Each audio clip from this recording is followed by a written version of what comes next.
শুধু লাস্ট কার রুম এটা? বর্ষাদিনের রুম সবার প্রিয়। এখন 29 অক্টোবর মানে গাইস আজকে এখনই শুট করতেছি, আপনারা একটু পরেই দেখবেন, তাই আর কি ঘর গোছানোর সুযোগ হয় নাই। আলহামদুলিল্লাহ গাইস, আমাদের 200 দিনের স্বপ্নের বাড়ির রং করার কাজ কিন্তু আজকে শেষ হয়ে গেছে। এখন আপনাদেরকে সম্পূর্ণ বাড়িটা ঘুরে দেখাবো। প্রথমে এখান থেকে শুরু করি। গাইস দেখেন এটা কি করছে বড় বউ। আলহামদুলিল্লাহ গাইস, অবশেষে আমাদের কষ্টের দিনগুলো শেষ হয়ে যাচ্ছে। আমাদের বাড়ির রঙের কাজ কিন্তু আজকে শেষ হয়ে গেছে। কি যে ভালো লাগতেছে, এত ভালো লাগতেছে খুশিতে আমরা কেক বানিয়ে এখন কেক কেটে সেলিব্রেশন করতেছি। তো আপনাদেরকে শুধু কেক দেখাইছি আর শর্টসে হচ্ছে পিৎজা যে বানাইছি সেটাও দেখাইছি। এখন মানে ব্লগের শুট নিতে নিতে আমরা পিৎজা পুরাটাই খাইয়ে ফেলছি, আর অল্প একটু আছে যেটা দেখানোর মতন না। গাইস দেখেন এটা কি করছে বড় বউ। বড় বউ তুমি এটা কোনো গাইস কালকে বড় বউ একটা কাজ করছে, দুই বউ জামা নষ্ট করছে দরজায় রং লাগিয়ে। এটা আপনারা শর্টস দেখছেন, ফানি শর্টস, কিন্তু আসলে এরকম একটা অঘটন ঘটাইছে। আজকে কেকটা নষ্ট করলো, আবার এটা এখানে রাখতেছো কেন? আমি অকারেন্স ঘটাই ফেলবো দেখে বড় বউরা হচ্ছে সবচেয়ে দায়িত্বশীল। বড় বউরা এগুলো কি করে? সবাই আবার বড় বউকে কিছু বললে রেগে যায়। অনেক মজা হয়েছে। হ্যাঁ, এখন জামার ভিতরে পরে আমার সতীনের আরো বেশি টেস্ট হয়ে গেছে। কি জানি বলবে। গাইস আমার এটা হচ্ছে গিয়ে মামাতো ভাইয়া আগেরবার বলতে গিয়ে বলতে পারিনি যে বড় বউ এই কাজটা করে আমাকে আটকাই দিছে। জি গাইস, সবাই আমার ভাইয়ের ভিডিওতে লাইক সাবস্ক্রাইব করবেন, কমেন্ট করবেন, বেশি বেশি ফলো দিবেন। মাশাআল্লাহ গাইস সবাই প্লিজ ওর জন্য চ্যানেলটা সাবস্ক্রাইব করে দিবেন। কি সুন্দর করে বলছে। ও হচ্ছে কি মাদ্রাসায় পড়ে, নাজারা বিভাগে, কয়েকদিন পরে হিপস বিভাগে উঠবে। তারপর হাফেজ হওয়ার পর আপনাদের সবাইকে আবার ওরে এনে দেখাবো, ঠিক আছে? ওই দিন যে কোনো জায়গা থেকে প্রশ্ন করলে পারতে হবে। আর গাইস আব্দুর রহমান, কালকে থেকে চ্যালেঞ্জ ব্লগ শুরু হবে, তুমি কেমন এক্সাইটেড? অনেক এক্সাইটেড। এই আমার তো, তুমি কেমন এক্সাইটেড? এক্সাইটেড ছোট্ট একটা মিষ্টি মরিয়ম, এই যে অল্প বয়সে ফুপি হয়ে গেছে মাশাআল্লাহ। মরিয়ম আর হচ্ছে গিয়ে ভাইয়ার নাম হচ্ছে ইয়ামিন। মরিয়ম আর ইয়ামিন ওরা এমন সময় আসছে বাড়িতে রঙের কাজ ধরা, ঠিক মতো ওদেরকে নিয়ে কোথাও যেতেও পারি না, কারণ একটু চলে গেলে মিস্ত্রিরা ফাঁকিবাজি করে। আর হচ্ছে ঘরেও ঠিকভাবে কিছু করতে পারে না, দেয়ালে হাত দিলেই রং লেগে যাইতেছে। একটু বাচ্চারা তো দুষ্টামি করবে, দেয়ালে আঁকাআঁকি করবে। এখন একটু পর খালি ধমক খাইতেছে, কোথাও একটু শান্তি পেল না এবার বেড়াইতে এসে। আরেকটা ইন্টারেস্টিং আমি কথা বলি, ও মানে মারিয়ামকে যে দেখাইলো ও কিন্তু ফুপি, কিন্তু আমার মেয়ের 1 মাসের ছোট, আর ছেলের তো আরো না, ছেলের থেকে একটু বড়, 3 মাসের বড়। আমি একটা কথা বলি, আমার জামাই একটু আগে বলছে যে মিস্ত্রিরা হচ্ছে কাজে ফাঁকি দেয়। আসলে এমন অবস্থা, একটু চোখের আড়াল হলেই মনে করেন যে রংটা শেষ করে গাটি বস্তা বেঁধে নিয়ে বাসায় চলে যায়। আর গাইজ আপনাদেরকে একটু পর আমাদের পুরো ঘরটা ঘুরিয়ে দেখাবো, কারণ অনেক দিন পর 20 দিন লেগে গেল না 15 দিন, 15 দিন লেগে গেল রং করতে। ফাইনাল লুকটা কি পুরো ঘরটা আপনাদের ঘুরিয়ে দেখাবো। আলহামদুলিল্লাহ গাইস, আমাদের 200 দিনের স্বপ্নের বাড়ির রং করার কাজ কিন্তু আজকে শেষ হয়ে গেছে। এখন আপনাদেরকে সম্পূর্ণ বাড়িটা ঘুরে দেখাবো। প্রথমে এখান থেকে শুরু করি। এই যে গাইস এতটুকু পর্যন্ত রং করা হয়ে গেছে। আর আমাদের গেটের লুকটা আপনাদেরকে দেখাইছিলাম কিনা জানি না, এই গেটটা লাগানোর টাইমে যে কত মজা হয়েছে সেগুলো যদি আপনাদের সাথে শেয়ার করতে পারতাম আপনারা অনেক বেশি মজা পাইতেন। তো এই যে আচ্ছা উপরে এটা তো মানে সিলিং এর মতো, এই কারণে ওইদিকে অফ হোয়াইট কালারটা দেয়নি, আমি একটু গুলাই ফেলতেছিলাম। এই যে এদিকে এতটুকু পর্যন্ত রং করা হয়েছে, দরজাগুলোর কালার দেওয়া হয়েছে ব্ল্যাক কালার। তো আপনাদেরকে এখন শাশুড়ি মায়ের রুমটা দেখাবো। আচ্ছা মানুষ আছে অনেক, একটু পরে দেখে, আগে ওই রুম গুলা দেখাই। চলেন গাইস আমরা আমাদের ঘরে চলে যাই। আর এই যে সোফাগুলোর অবস্থা খুব বাজে আছে, এগুলো সবাই স্কিপ করবেন, কারণ মাত্র ঘরের কাজ শেষ হয়েছে, তো সবকিছু অনেক এলোমেলো হয়ে আছে। তবে ইনশাআল্লাহ কালকে থেকে আমাদের ঘর সম্পূর্ণ গুছানো পাবেন। আর আজকে যদি গুছিয়ে হচ্ছে ব্লগটা করতে যেতাম তাহলে অনেক দেরি হয়ে যেত। অলরেডি 9:41 বাজে, ব্লগ দিতে পারতাম না, যার কারণে তাড়াহুড়ো করে আপনাদের সাথে আজকে ব্লগটা শেয়ার করা। মজার বিষয়টা কি গাইস, মজার বিষয়টা কি বুঝছেন? 9:41 বাজে। এই ভিডিওটা আপনারা আজকেই দেখবেন, সম্ভবত 10:30টার দিকে। তারিখটা দেখা দাও। এই যে 29 অক্টোবর।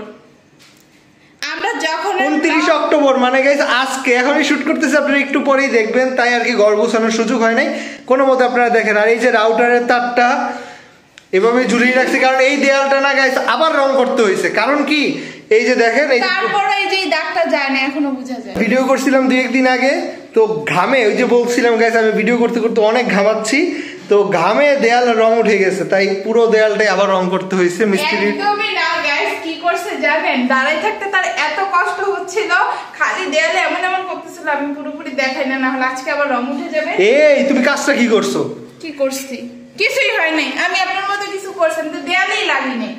আসছে আমি ঘরের রং ভয়টা লাগাই দিই। আরেকটা জিনিস আমি না দেখাইলেই না গাইস, আমরা ঘর রং করার পর থেকে মাছির আস্তানা এত বাড়ছে দেখেন। হ্যাঁ গাইস, ঘর রং করার পর অনেক বেশি মাছি ঘুরঘুর করতেছে। কি কারণে আপনারা একটু কমেন্ট করে বললেন তো। আমরা তো ভাবছি রং করলে তেলা পোকা মাছি যত পোকামাকড় আছে কমে যাবে, এখন দেখি যে রঙের গন্ধে গন্ধে আরো বেশি আসতেছে। জামাই বলতেছি কি এরপরে নাকি একটা একটা করে আমাদের রুমে হচ্ছে ফার্নিচার ঢুকবে। অনেক আপুরাই কমেন্ট করে আমাদের ঘরে কেন ফার্নিচার নাই, তোমাদেরকে ঘরটা আমাদেরকে ঘুরে দেখো। আসলে তেমন কোনো ফার্নিচারই নাই, তো ঘুরে গিয়ে দেখাবো। যখন আমরা নিচতলায় ছিলাম তখন আমাদের ঘরে অনেকই ফার্নিচার ছিল, কিন্তু ওগুলো তিনতলায় উঠতে উঠতে সব ভেঙে গেছে, কারণ নিচতলার ফার্নিচার গুলো গাইস 20 বছর আগের। আমরা নিচতলায় প্রায় 15 বছর ধরে থাকি, ভাড়া বাসায় ফার্নিচার ছিল, সেগুলো নিজেদের বাসায় আনছি, 15 বছর থাকছি।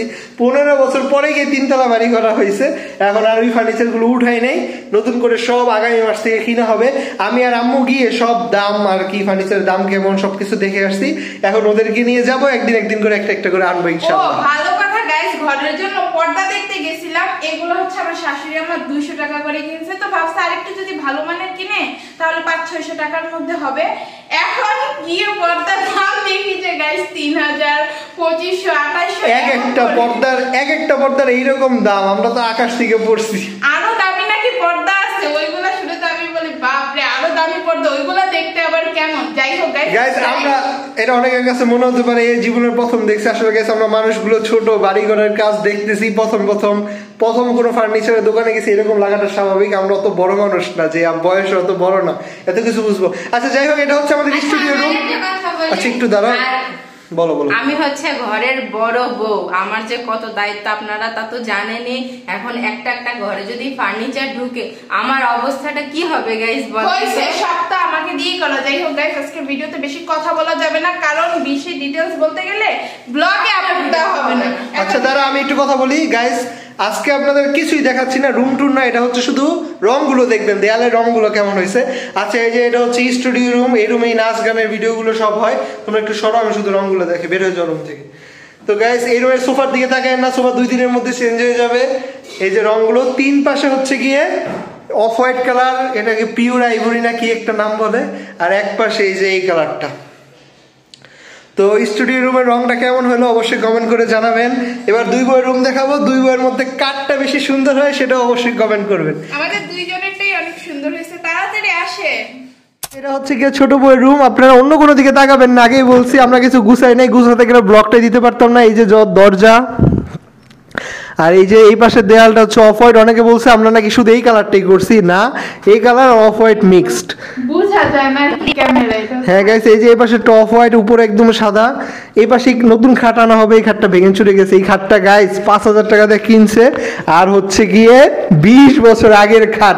এটা ছোট বইয়ের রুমে। আর একজন কমেন্ট করছে কি ছোট বইয়ের রুমের খাটটা নাকি সুন্দর, বড় বইয়েরটা সুন্দর না। বড় বইয়েরটা কিছুদিন আগে কিনা হয়েছে, যদি ওইটাও কম দামি। মেইন ফার্নিচারগুলো কিনবো তো রং করার পরে, বাড়িঘর না সাজিয়ে ফার্নিচার কিনে কি করব। এই ফার্নিচারগুলো এখন নাড়তে কত কষ্ট হতো যদি কিনে ফেলতাম। বলো। এই যে গাইস, আগের দিন আপনারা ভিডিওতে দেখছিলেন এদিকে অনেকগুলা কাপড় আছে, আজকে আর কিছু পরিবার না করে কাপড়গুলো গুছিয়ে রেখে দিছি, এই জন্য আমি অনেক খুশি। হ্যাঁ গাইস, আগের ভিডিওতে ছোট বউকে পচানি দিছি আমরা, আজকে সে আর কিছু না গুছা কাপড়গুলো গুছাইছে, ভেরি গুড। তো গাইস এবার শুধু লাস্ট কার রুম, এটা বড় সদিনের রুম, সবার প্রিয়। এখন তো আমি ভুলে গেছি বড় সদিনের রুম, বড় বউকে ভালোবাসি কম, এর জন্য সবাই এটাই কমেন্ট করবে। আচ্ছা যাই হোক, এই যে গাইস বড় বউয়ের রুম, ওই যে বিখ্যাত গোলবার দুইটা আমাদের, শুধু ওর রুমের এই পাশের দেয়ালটা হচ্ছে কি এই যে এটা কফি কালারের মতো কি কালার, আর বাকি সব 3টা দেয়াল অফ হোয়াইট। এটার সাথে আমাদের কম্পিউটার সেটআপটা অনেক সুন্দর মানাইছে, আমার কাছে খুব ভালো লাগতেছে। এই যে গাইস এটা হচ্ছে বড় বউয়ের রুমের দরজা। দরজাগুলো সব কালার কিন্তু কালো কালার, কিন্তু নকশা কিন্তু আলাদা আলাদা। দেখেন গাইস কার রুমের দরজাটা বেশি সুন্দর কমেন্ট করেন। এটা হচ্ছে ছোট বউয়েরটা, আর এটা হচ্ছে বড় বউয়েরটা।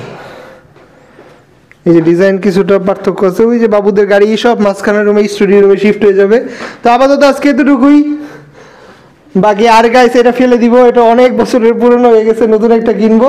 ব্লগটা আজকে এ পর্যন্তই, আল্লাহ হাফেজ। ভালো থাকবেন, আল্লাহ হাফেজ। আল্লাহ হাফেজ দাও, আল্লাহ হাফেজ। সাবস্ক্রাইব করে দেন। সবাই সাবস্ক্রাইব করবেন।